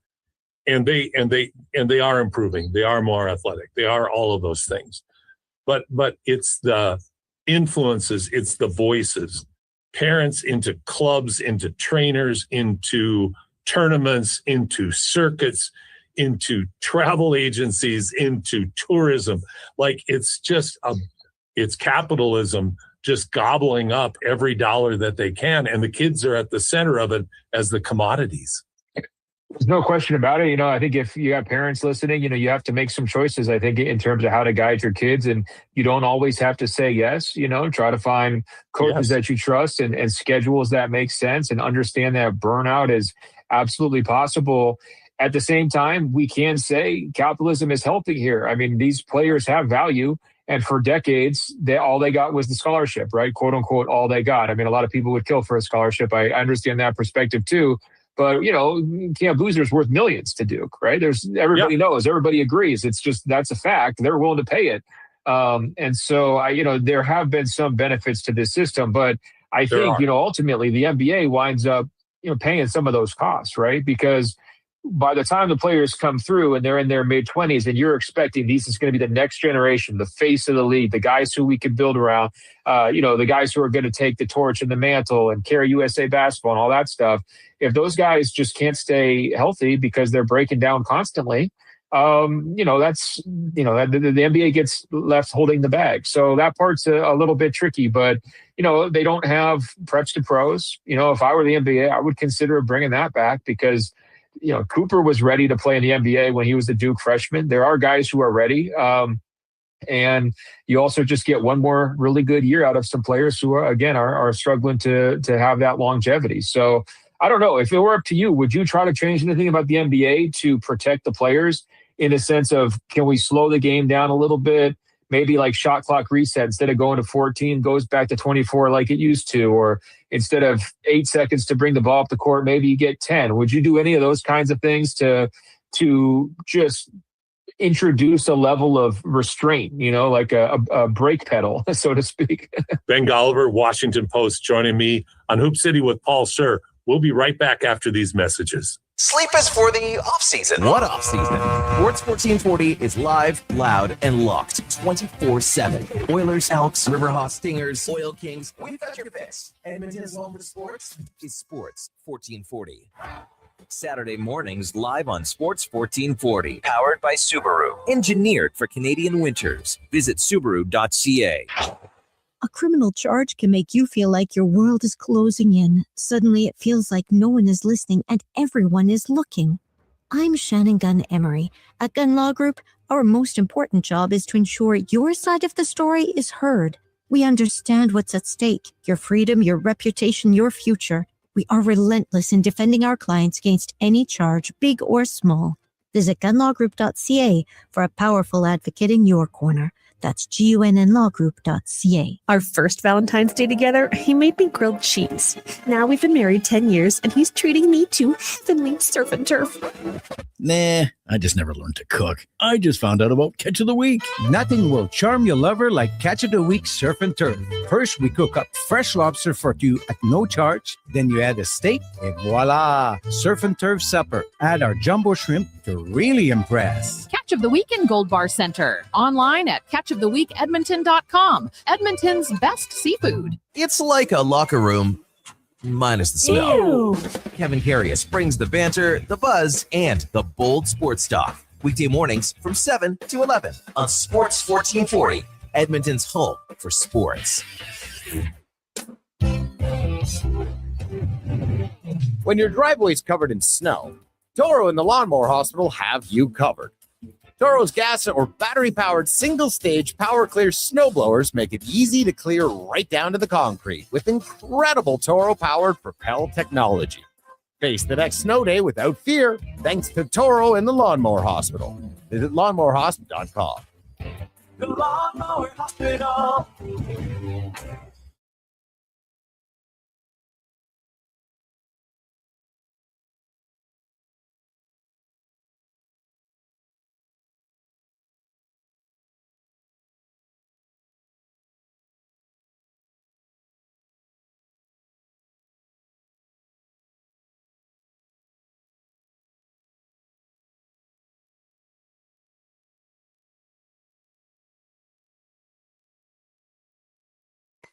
This is Hoop City with Paul Sir on Sports 1440.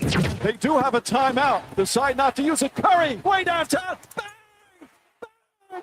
What a shot from Curry. We did it. Here's your host, Paul Sir. I'm still glad that college is at 30 in the U.S. Like people say, we should go to FIBA.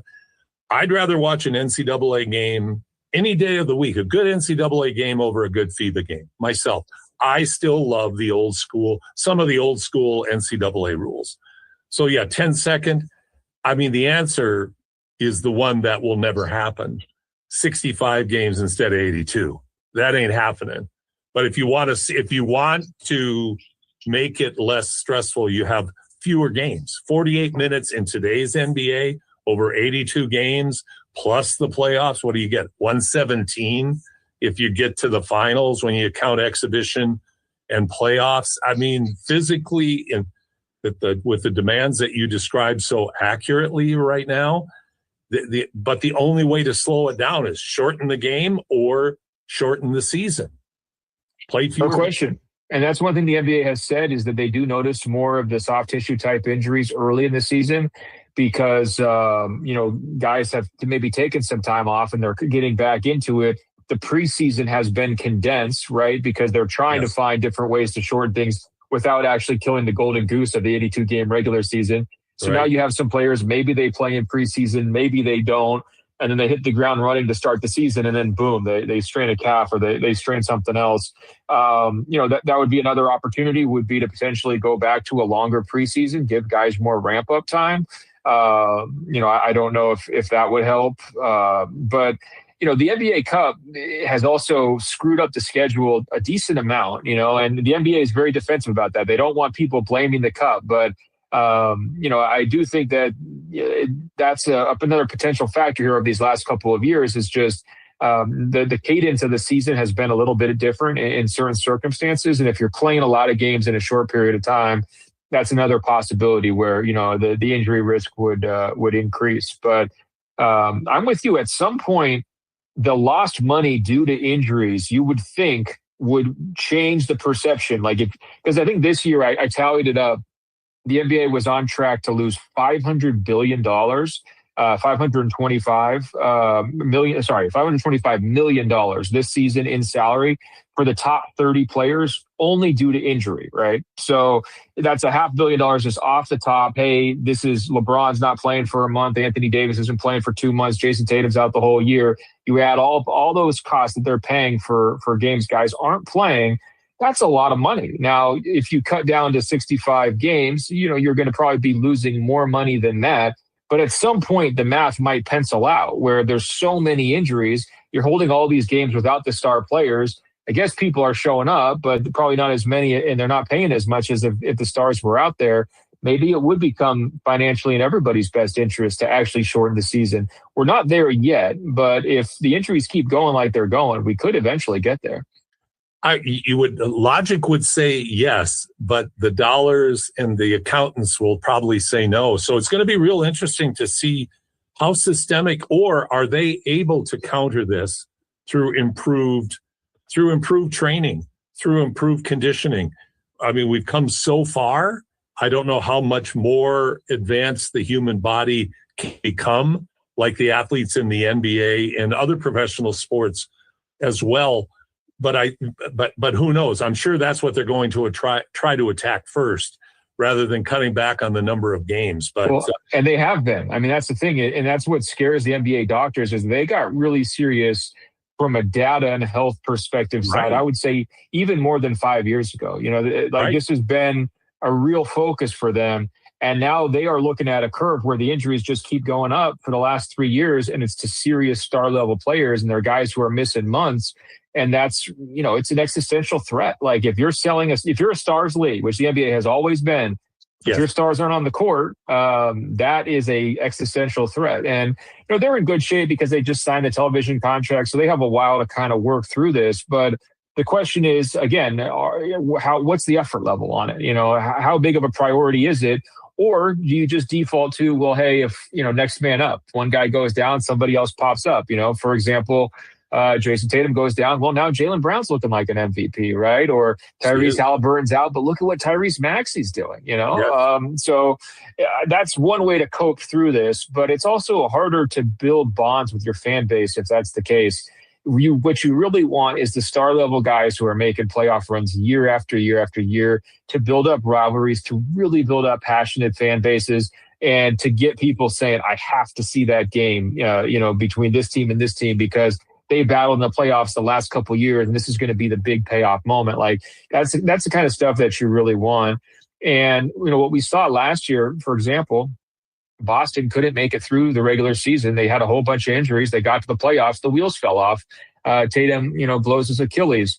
This year, Oklahoma City, I think, is number 2 in games played, missed games due to injury because their entire team's been out practically besides Shea. I mean, he's been out there, but lots of guys in and out of the lineup. And the question to me is, I assumed that they were going to go back to back because they're such a good team.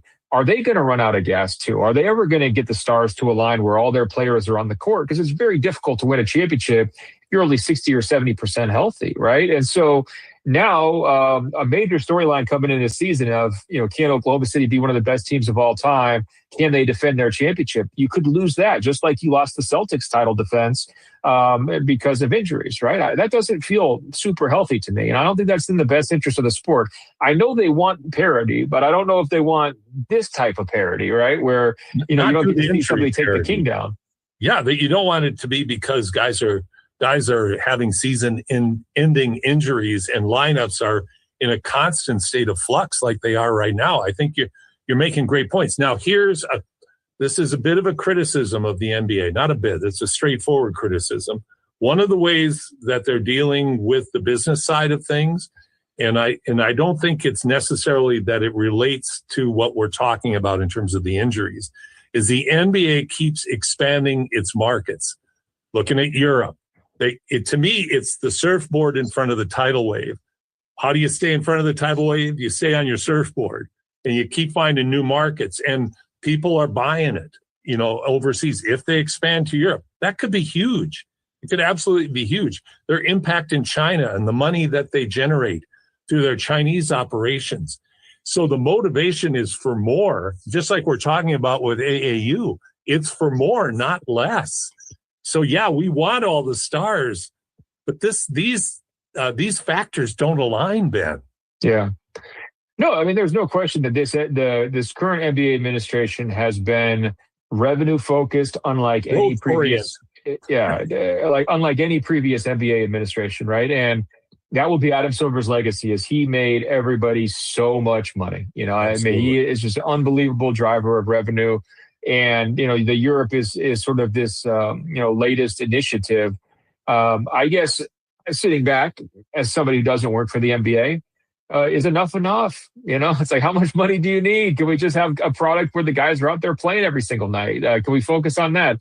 That would be, my preference. I would trade the NBA Europe if I knew that, we had 85% of the stars, available on any given night, which they're not even close to that this season. So, but at the same time, the NBA does what it does very well. I think NBA Europe could really be a big ad for that sports scene over there, and probably ruffle some feathers and take a while to develop. And, you got to kind of earn the credibility. but nobody's going to sell a game of basketball better than the NBA. You know that. No one's ever done it better previously, and no one will ever do it better, period. So, unless they replace silver with Trump, then I think they'd have a harder sell over in Europe. Yeah, that's true. Well, Silver, he went over there for the London and the Berlin games, and he was making his pitch. And, I think to some degree, it's good for him to be over there to see, well, what's the basketball community really like in some of those places? Because, we know Serbia, they're willing to die for the sport, right? But 100%. London, it's maybe, I wouldn't say it's that high on the totem pole, right? So not at all. Basketball in London is still on the sixth page of the paper. Right. I remember when I played in Belgium way back when, it was like I'd open the paper up and it was 6 pages of soccer, 3 pages of cycling, and then on the back page there'd be 2 little stories in the bottom right about basketball. And it's not that way anymore, but they have traditions, etc. Like you said, London, is that an NBA franchise in London sustainable? I don't know. I don't know what the economics are. Same in Berlin. I just don't know. But it's an interesting experiment for sure. Well, the other reason why it's interesting is because, I haven't traveled extensively in Europe, but I've been there a few times. And it does feel like there, in many of the countries, especially the big cities, there is an obsession with American culture, not obsession, Absolutely. But a real interest in American culture, American celebrities, American athletes, right? So like you're walking down the street in Paris, you're probably going to see a LeBron billboard, or something along those lines. The NBA Europe proposition is not, we're going to bring all of the best NBA players to Europe and you get to watch LeBron. The NBA Europe proposition is, we're just packaging what you've got here already differently, and maybe you'll like it a little bit more. And so I think for the person, the European consumer who is accustomed to having the very best soccer players, right? The very best players in some other sports that they follow, now looking at, well, we're going to be the home for the minor league. Well, the NFL Europe tried this, right? And that didn't work because if you actually care about American football in Europe, you just watch the NFL or you find a way to watch the tape delay, right? You don't necessarily want to watch a lesser product. And so that's the tricky part, is you've got some connoisseurs over there, people who love American culture potentially as a captive audience, but they want the best of the best. They're accustomed to the best of the best from a sports standpoint, and they're not going to get it. It's sort of like MLS, here, if you're a soccer fan, most soccer fans I talk to, they don't care about the MLS.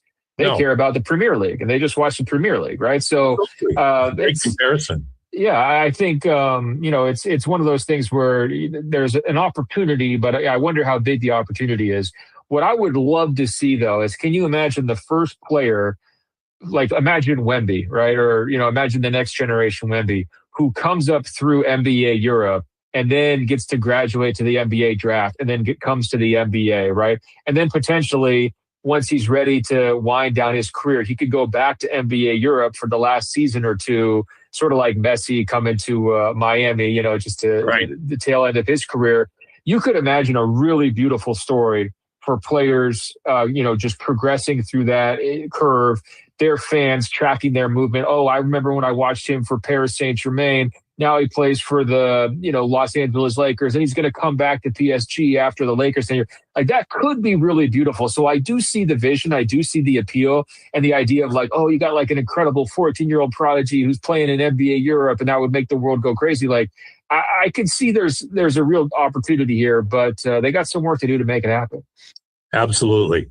I'm talking to Ben Golliver from the Washington Post here on Hoop City with Paul Sir on the deep dive. We got to talk trade, Ben.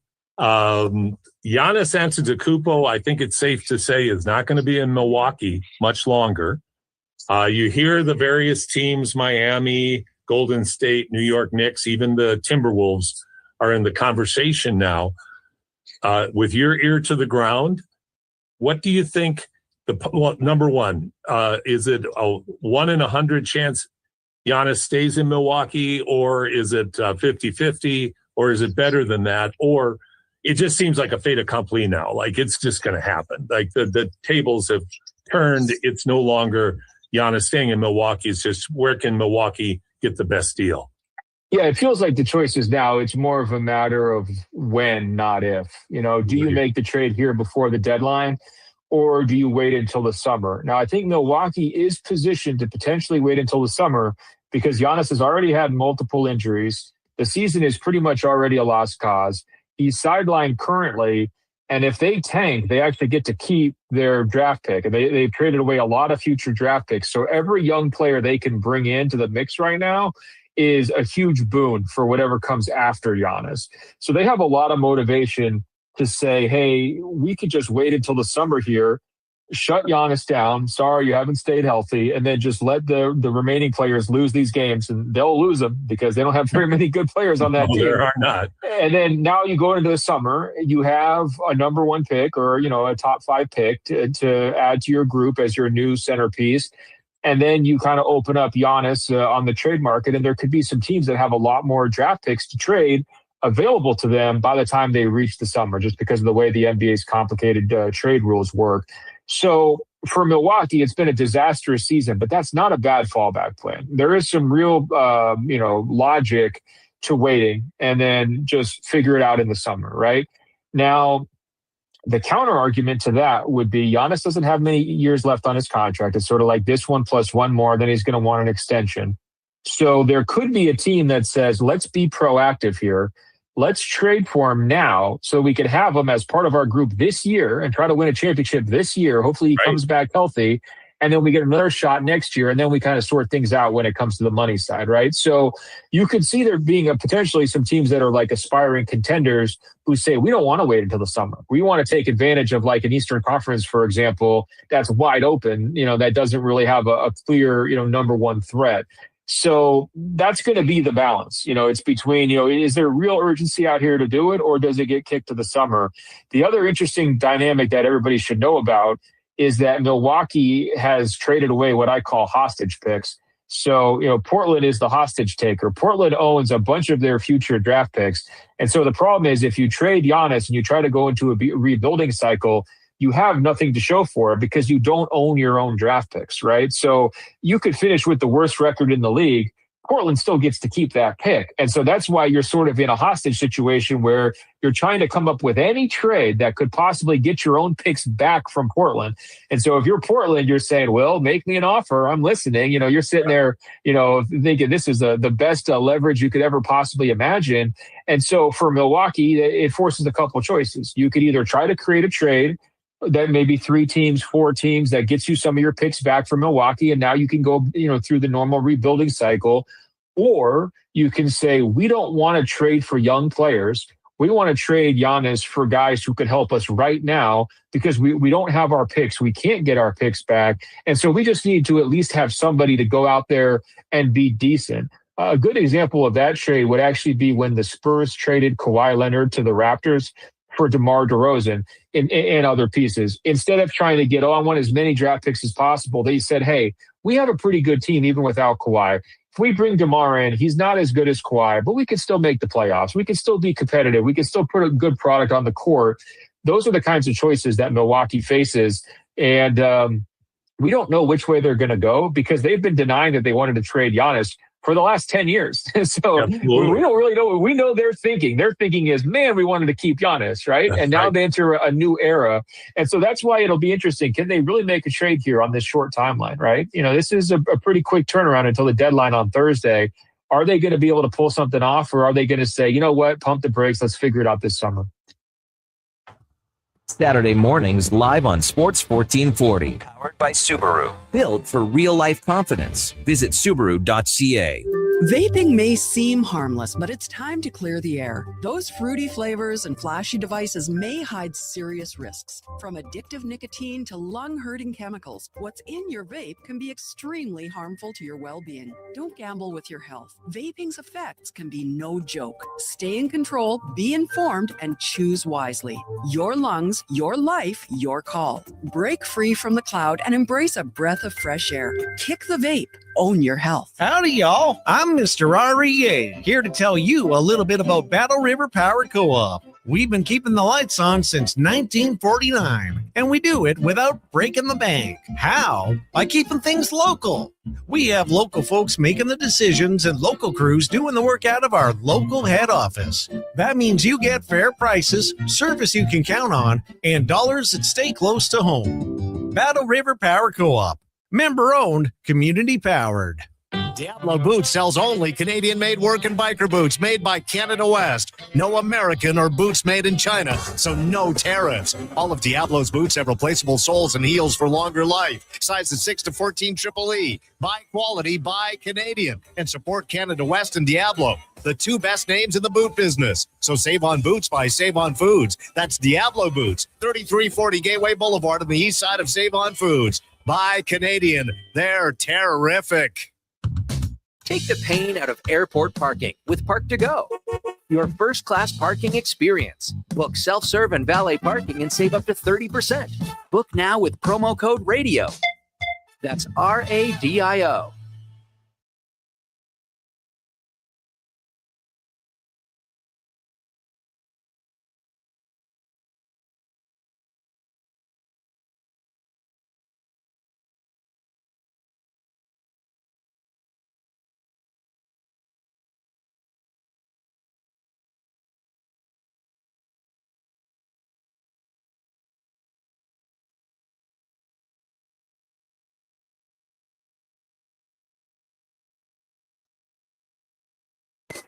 This is Hoop City with Paul Sir on Sports 1440.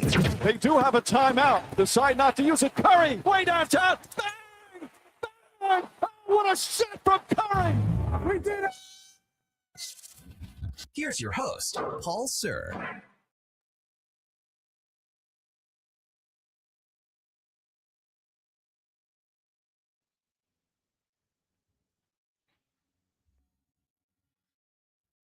Okay, you could turn on now. Ba, ba, ba.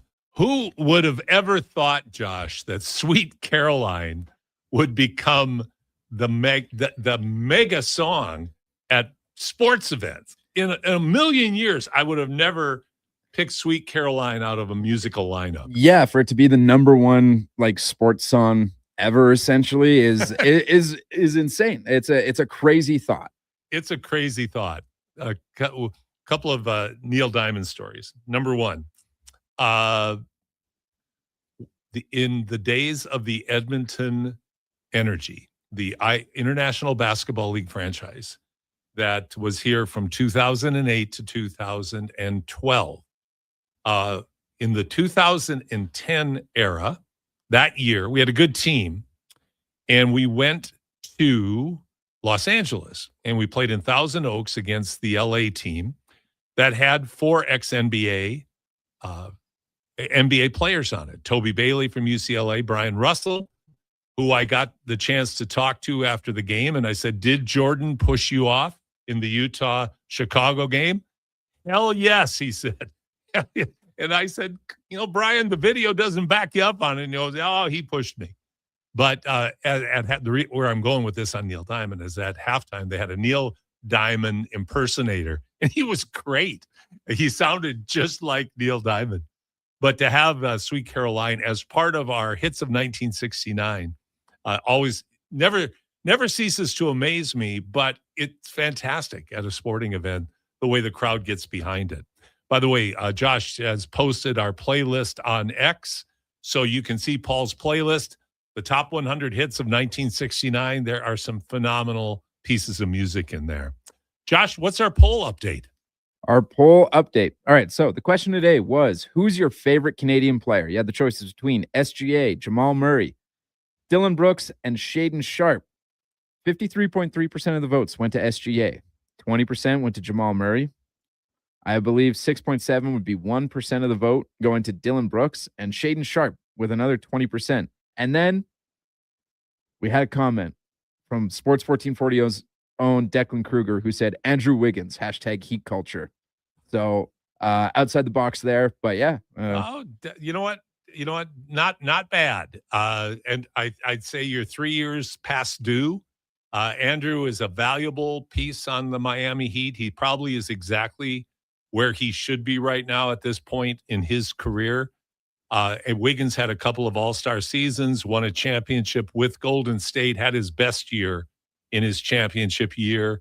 I think if you look at Andrew Wiggins' career, people maybe thought he might be a bit better, but he has been a great contributor for Miami, who have been, I think, relatively successful.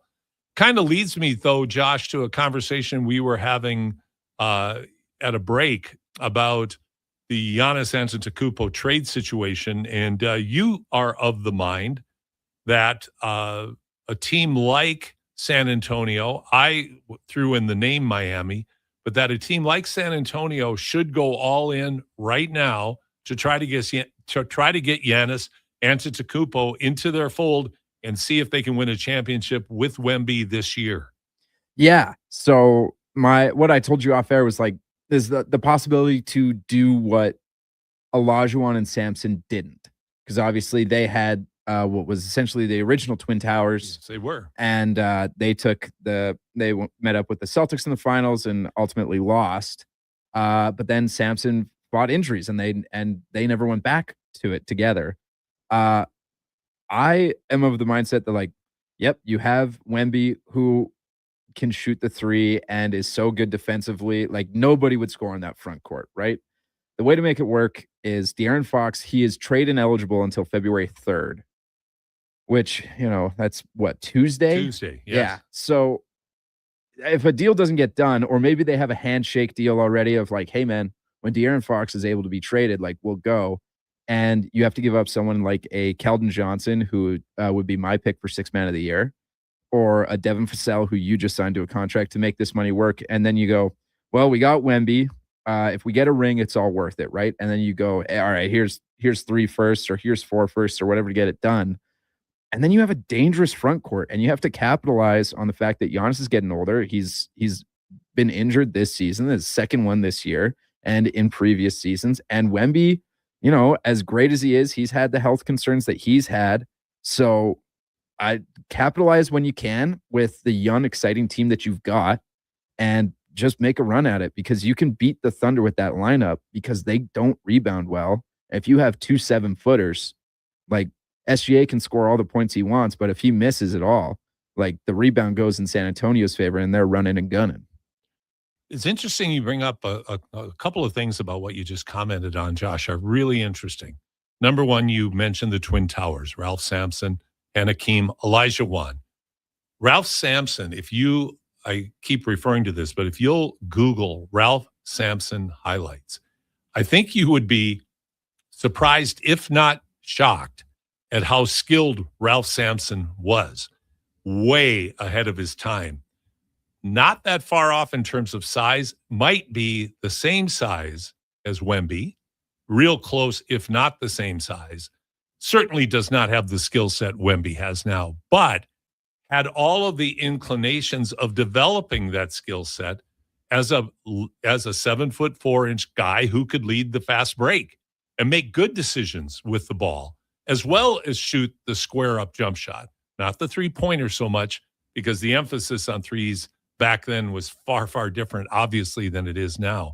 So that's number one. Number two, I also think you make a valid point that has to always torment GMs and front office people. And I will use the Raptors as the example. You have the shining, the star at the top of the Christmas tree of the Toronto Raptors in 2019, rolling the dice, renting Kawhi, knowing full well there was 100% certainty, not 99.99, 100% certainty Kawhi was not coming back. But you took him for a year and you won a championship. And that has to linger. That thought has to linger in the backs of many GMs' minds of, do we go for it now? Because the danger with staying the course is, A, how fast will your players develop? B, will they stay healthy? AKA, to your point about Wemby. And C, are you going to be able to keep everybody in the fold? Like the OKC Thunder right now. I mean, up through the first 25 games, obviously everybody's thinking, this is a dynasty. This is going to be unbelievable. They're going to break the regular season record. Everything's going to go their way. Well, now you see how cruel the fates are in professional sports, and things aren't all going the Thunder's way. And so the win now mentality does have to enter in if you've got the pieces, because you don't know how those pieces are actually going to play out, do you? No, you really don't. Again, like, I think all of the fans in the Olajuwon Sampson era thought, hey, we have so much more time. 2 seasons later, he was on the Golden State Warriors. Golden State Warriors in a shadow of who he once was. Yep. And injuries, even though there's a huge amount of attention being paid to the soft tissue injuries that Ben Golliver did a remarkable job of explaining. And I also appreciated giving us the insight from the doctors who actually work with these athletes. This is a very fickle business. And oftentimes it is the injuries that destroy potential. It's only potential when it's realized. The potential is only are only results when they're realized. Otherwise, it's still just potential. And for San Antonio right now, are they on the right path? Absolutely. Are they exceeding expectations? Absolutely. Are they good enough presently, if they're healthy, to give the OKC Thunder or the Denver Nuggets not just a series, but win a 7-game series in the playoffs? Yeah, we'll see. Maybe. But they're awfully young, and they still have gaps, and they show consistently that their youth is still a factor in how good. And by the way, Wemby, as great as he is he SGA yet? Not quite. He's going to be if he stays healthy. Next year he could be, and maybe even at the end of this year. Maybe I'm understating what they're capable of doing. But I'm quite intrigued by your thought that maybe you try to go all in, knowing full well, though, you're dealing with another guy in Giannis, again, and I'll refer to our friend Ben Golliver, talking about, are these injuries becoming more systemic? Are they becoming more nagging? Are they going to be consistently part of what you have to expect from Giannis as you go forward in his career? Man, oh man, what a tough job to try to discern and delineate what you do. Do you do it now? Do you make a run, or do you stay the course? Just like we talked about with the Raptors as well. Kudos, by the way, to our listeners. Again, SGA deserves to be the favorite. I was somewhat playing the devil's advocate in talking about Dylan Brooks because he has been fantastic this year. But SGA, he's the reigning MVP, playing like an MVP right now. So no wonder. And Murray, now that he's got his partner back in Jokic, has been deadly and a great leader and playing the best basketball of his career. Fantastic for NBA basketball. There are some great matchups on television today in NCAA men's basketball. At 2:30 today, Kansas is going to square off against BYU.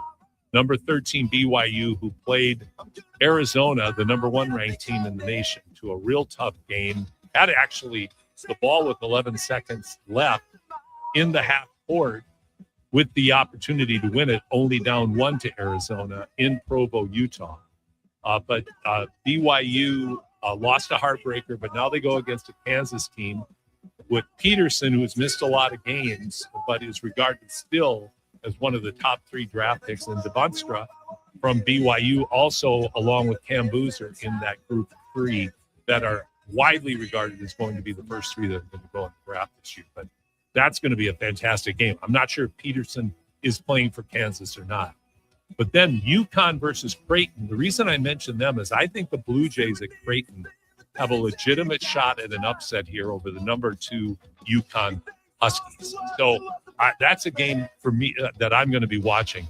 And then St. Mary's of California against the top 10 Gonzaga Bulldogs. St. Mary's gives Gonzaga games every year. And in fact, they have been consistently beating Gonzaga, particularly on their home court. And I'm not sure tonight if it's at Gonzaga or not, but that's at 8:30 tonight. That's going to be a great basketball game as well. So some fantastic key matchups. As we wind down now, one thing that we're going to watch over the next week, and I hope we can have a guest next weekend on, is on the WNBA, because that's a mess. And it deserves to be broken down. So I'm trying to get Sirhat Sohi from Edmonton, who has a podcast for The Ringer on. So we'll be talking more about the WNBA as well. Every week at this time, I remember my son, Ben. Ben passed away in April of 2023. We obviously miss him terribly. Ben left a legacy with his music, but more than that, he left a legacy with his kindness on how he dealt with and treated other people.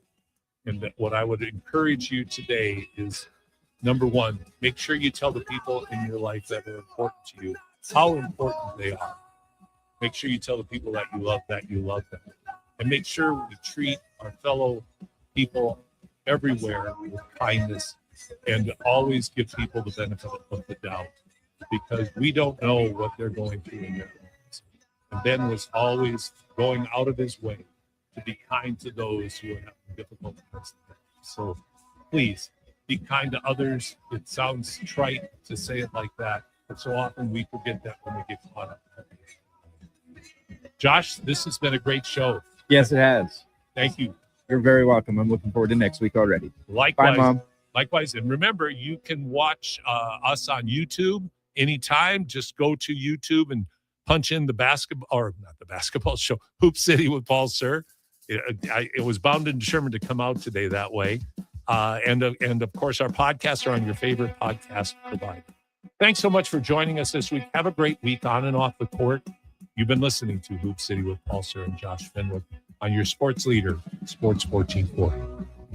If you're without personal health insurance benefits from your employer and are self-employed or retiring, contact Innovative Benefits. Innovative Benefits helps break down personal health plans to put you in the driver's seat and reduce your net cost. They'll help identify the best plan for you and your family so you can pay